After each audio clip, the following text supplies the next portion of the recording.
Hi guys, welcome to my channel. I am back. I know it's been a while since I've done a video and I really apologize for that. I've just been so busy and just tired really. But yeah, excuse my hair since I've been here the last time. I think I had braids in my hair or a puff, I'm not sure. But I think what I'm planning on doing is what I'm doing is I'm attempting to lock my hair. So, yeah, I have these little bad boys. And I'm liking it so far. I love the way I feel just being free and not caring about my hair or whatever. But anyway, long story short, I'm locking. But this video here is to just give you some travel tips on how to travel solo. Things that you should do before you travel, probably.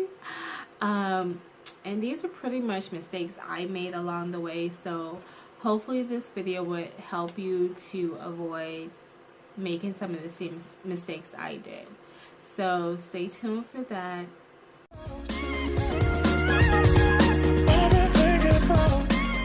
So the first tip I have, and I don't have a set number of tips and I don't have any order of my tips. I'm just, shooting as I go. I wrote down some stuff that may be helpful to help me remember, and I'm just going to go with that. So, one of the things that I learned the hard way was to travel light. Now, I'm not sure how long you plan on traveling. Like, if it's a quick trip, by all means, like a weekend, whatever, just do you.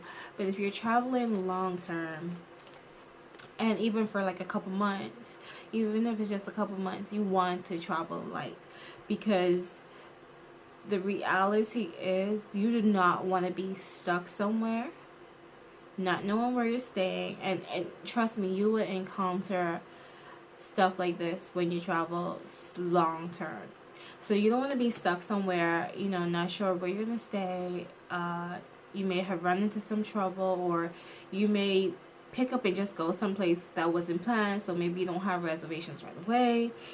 And to be traveling with so much luggage is ridiculous. When I first started out traveling, and I will link photos if I have any, of my luggage. I will link photos in this video to show you what I had. When I first started, I had a huge check-in bag, two huge check-in suitcase that I checked. Then I had a carry-on, which was packed to capacity. Then I had a backpack plus my regular purse or bag or whatever. It was so much. I remember when I was in Canada and my host was like, because I didn't spend Christmas, I didn't have Christmas dinner with them, she was like offended, and she was like on the verge of like trying to kick me out. And reality like came in, and I was like looking at all my stuff, and I was like, oh my gosh, to like pack up all this stuff and go somewhere with all this stuff, it was just too much, so I realized very early on that I had made a mistake and that I need to downsize. And like, even when I went to Victoria, I took a little break and I went to Victoria, and it was such a beautiful island. And the thing is, when I was in Victoria, what further confirmed that I needed to bring down the amount of stuff I had was when I went there. And I left the big suitcase at the place I was staying at, my host house. And I only took the carry-on and a bag. I think, yeah, the carry-on, a backpack, and my little makeup bag.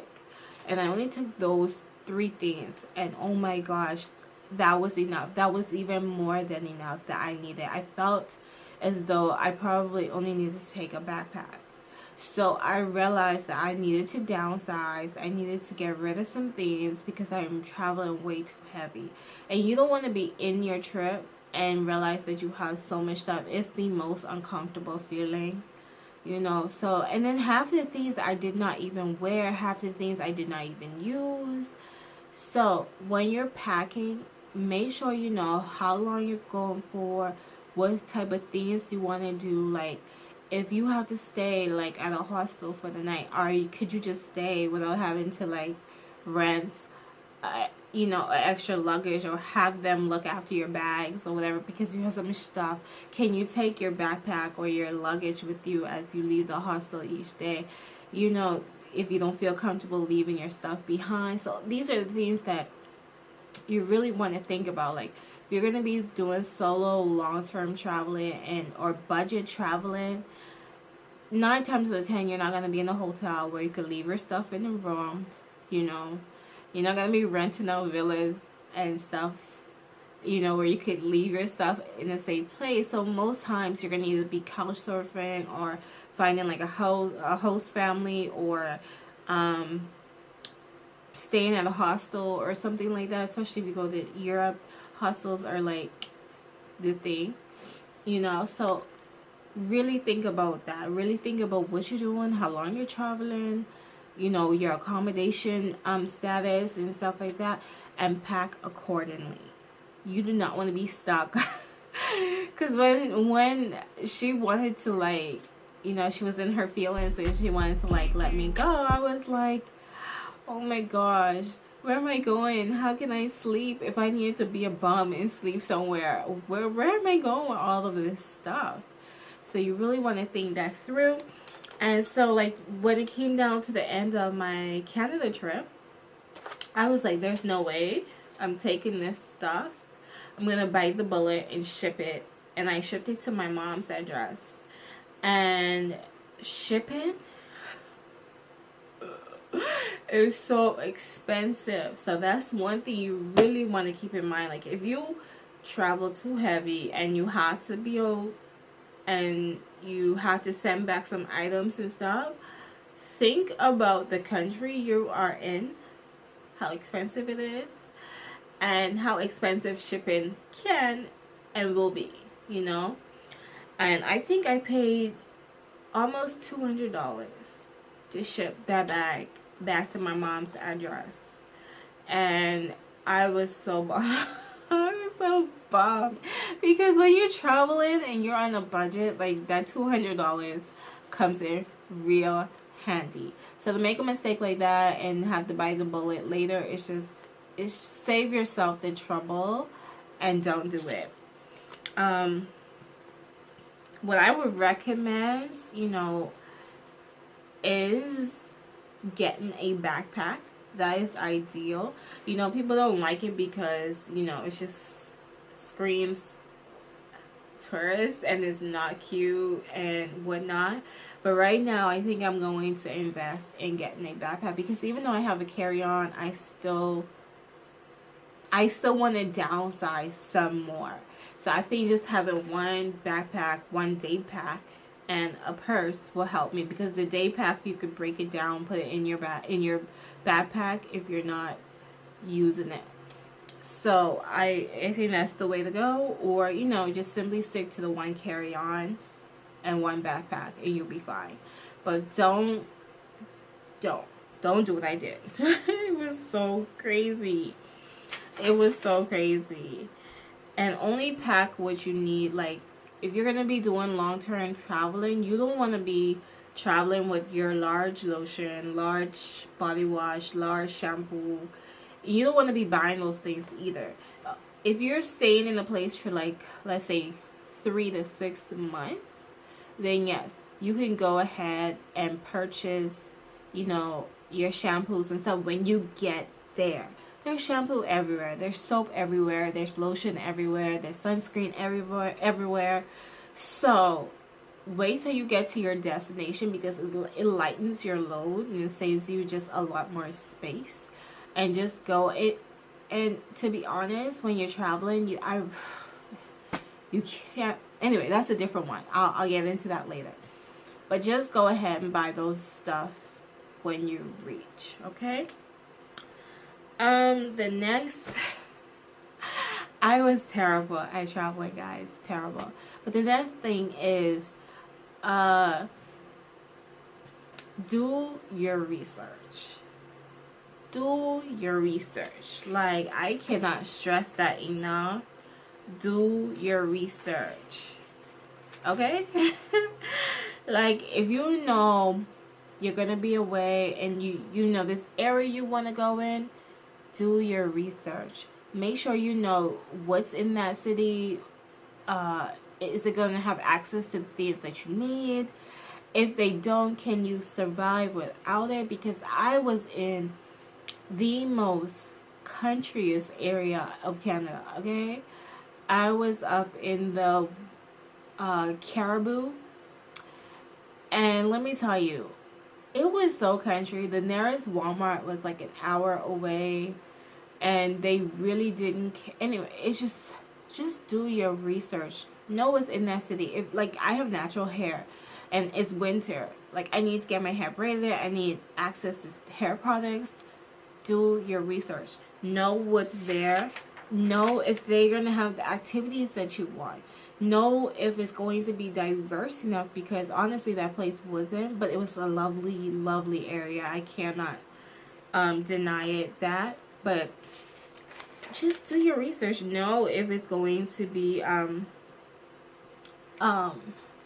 diverse enough. Like I said, if it's going to have the food, if you get sick, you know, will it have the medicine you need? Will you need to pack that? I mean, you should pack a little first aid kit anyway, like a small one, you know, that would get you by just in case. But do your research. I mean, thoroughly do your research. Like, I did some research and I was like, oh, weather. I did the basic stuff, but I didn't do any of the necessary stuff that, you know, I should have done, especially for staying there so long. I think if it was just a flyby in and out, it would have been cool, but you know, I stayed there so long. So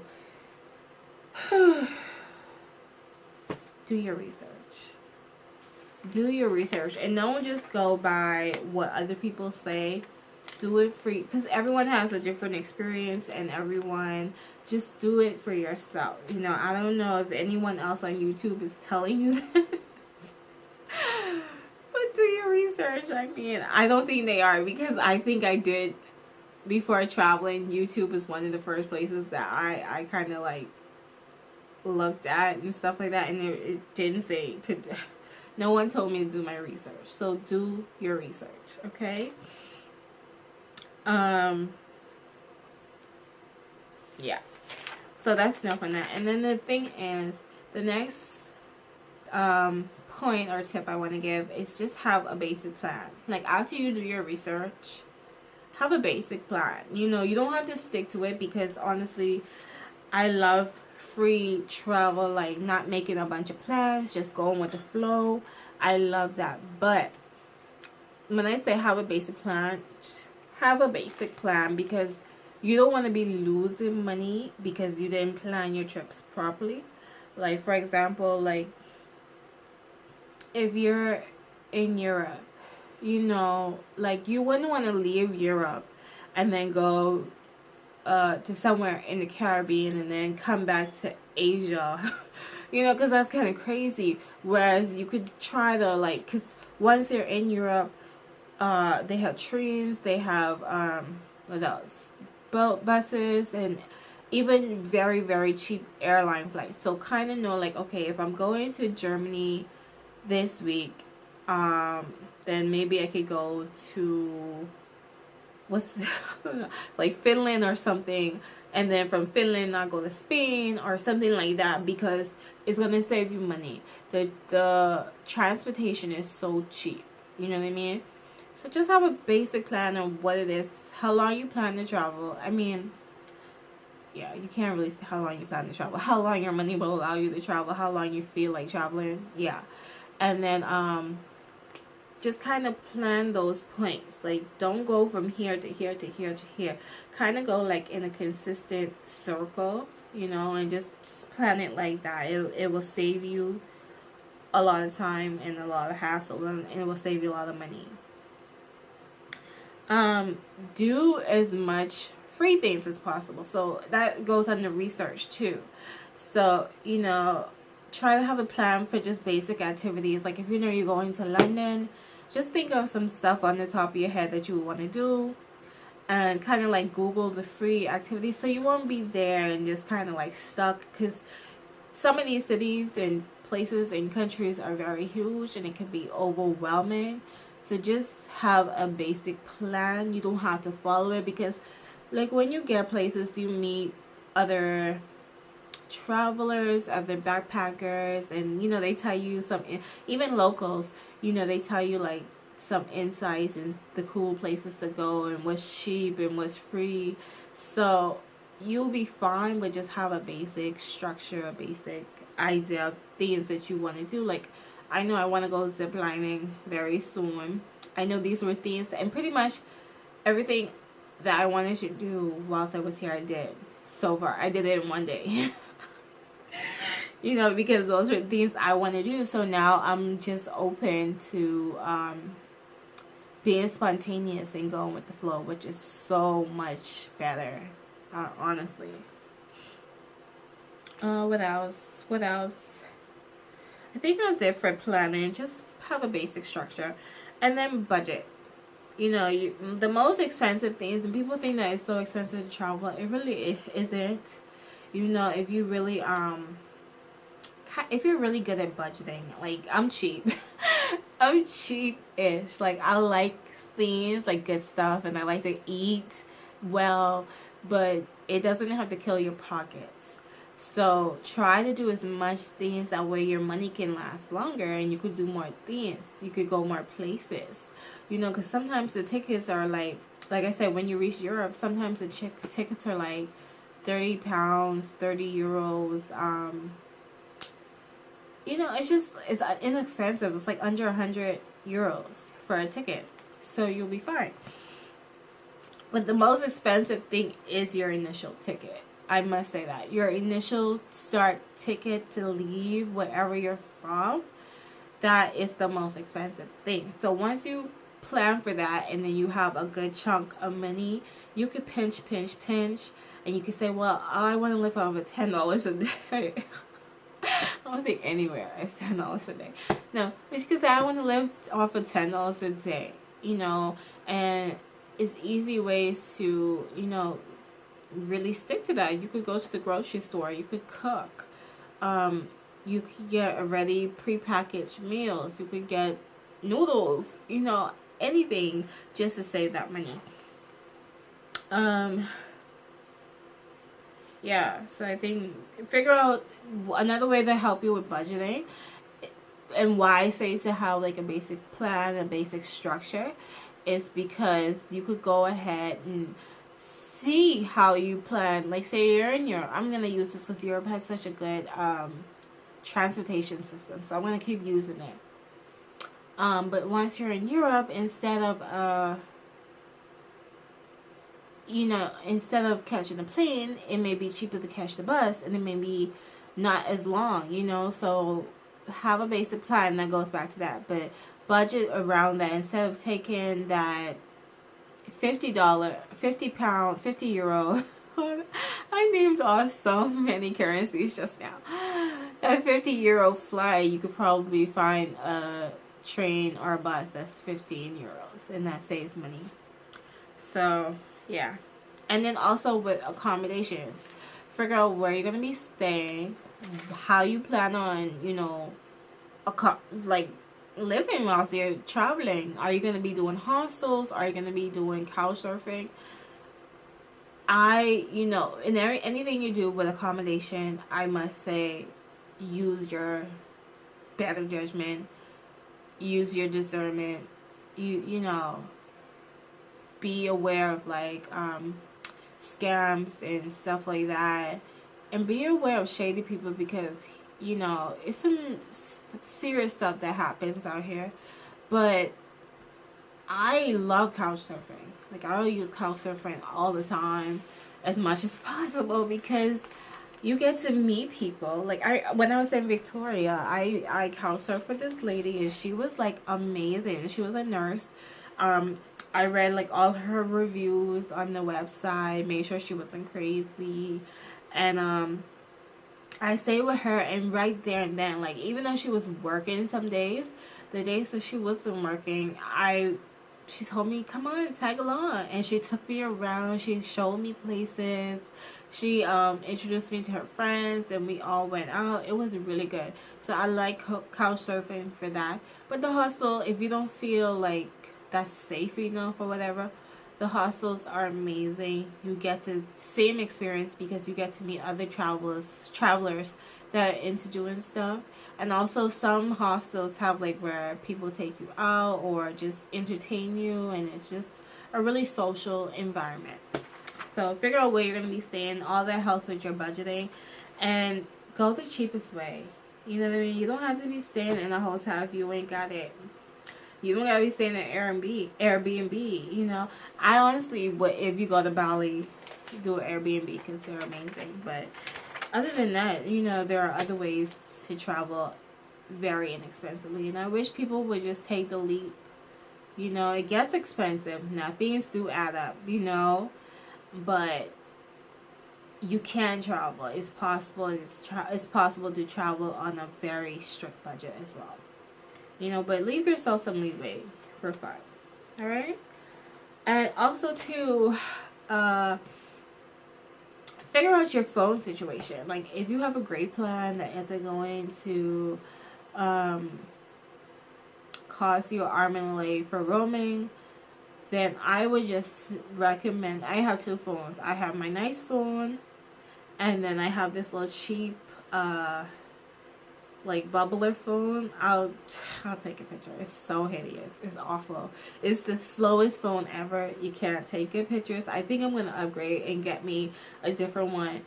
But it's just an unlocked phone, and pretty much anywhere I go, I just use it. You know, because it's better to have. It saves you money, and then you know you want to be able to call local places and you know, have it for emergency purposes. You could probably give your family the number so they could always stay in contact with you, because sometimes when you're roaming, you don't have service, and that's the God's honest truth. So have a thought about that. That's a great investment. And also, don't be picky. That was my last thing. When you're traveling, you're not going to be able to get access to the things that you love. Like, not all of them at least. So don't be picky. You know, like, I haven't been able to find my favorite brand of body wash since being here. I had to use like bootleg. I shouldn't say it like that, but like not my stuff. You know, and even with like foods, and oh my god, the food is so terrible. I must say, like, it's so bland. I wouldn't say it's terrible, it's just bland. And I found myself just like I like to cook for myself, like, and even with that, like, I haven't even found ranch dressing since being here. Oh my god, it's been so terrible. So don't be picky, you know, just go with the flow and just enjoy it for what it was, or for what it is. And you'll have some very interesting stories. And then, like, honestly, learning all these things and all these little tips and stuff that I've been able to get, to give you guys, I realized so much stuff about myself. Like, I don't need a bunch of stuff with me all the time. Like, less is more. Like, I'm able to switch out outfits and just make it look kind of cute. And yeah, that's another thing with clothing. Clothing is another tip. Pack the basics. You know, you need underwear, you need socks. I would suggest you get some good socks that could be used, and try to pack functional. Is that the word? Anyway, whatever. Try to pack, like, if you're traveling long term, this is for long-term travelers, you could get clothes where you go. You can. But not all the time you want to be buying clothes. And when you tend to stay in a place longer, you tend to feel that pressure to like want to look cute and want to look like a human. You know what I mean? And so think about all that, because I find myself like wanting to be a little cute, so I'll go and I'll buy little pieces, but it's not necessary, you know. But try to pack, try to limit how much you spend on buying clothes while you're in that one particular place, because at the end of the day, whatever you buy has to be able to fit in your suitcase, or else you're going to be throwing away clothes. And also try to pack clothes that can be used for summer and winter if you're traveling long term like I am. Like, I have shirts that come here. I have short sleeves, of course, because it's the summer, but these can be layered with like a long shirt underneath, or like with a jacket or something. Try to buy clothes that tights, black tights are awesome because they go with anything. They could be used for exercise, they can be used for, you know, putting a blazer and just having a nice tights. They're so functional, you know. Just try to have clothes that are multifunctional pieces. I have some some like female workout tights. I love those. They get me through the day. Like anywhere I go, they get me through, because it always just looks like, hey, she's gonna go for a run, and ain't nothing wrong with that. And have just a pair of jeans, and because jeans get worn, so that's something you can always pick up. And try to get you some good like clothes that, you know, that can be worn for like activities, but also converse to going out. Like some pants like are really nice. You could do those to do active stuff, and then switch it up, put on a nice shirt, and you could go out. So that's the thing. Try when you're traveling to wear your bulky clothes. So if you're traveling and it's cold and you have a big winter jacket, you know, try to wear the bulky stuff when you're traveling. It helps with packing. Just basic tips I've learned. So if there's anything I missed, I may come back and make another video on this. I'm not sure. I probably won't. But I probably won't. I'm sure there are things I left out. But if you have any questions, my email is down below. I'm also on IG. I'm going to link that down below too. And you could always just inbox me, or if you have any other questions, just leave it below in the comments and I will answer you. Trust me, there are so many things that you learn, but the first step is to just get out there and go. You will figure it out along the way. It's only so many YouTube videos that you can watch. It's only so many Google searches. Just get out there and go and start traveling today. Like, you'll figure it out as you go. So thank you guys for watching. Hope you enjoyed this video. Hope it was helpful. Thumbs it up, like, share, subscribe, and have a lovely day.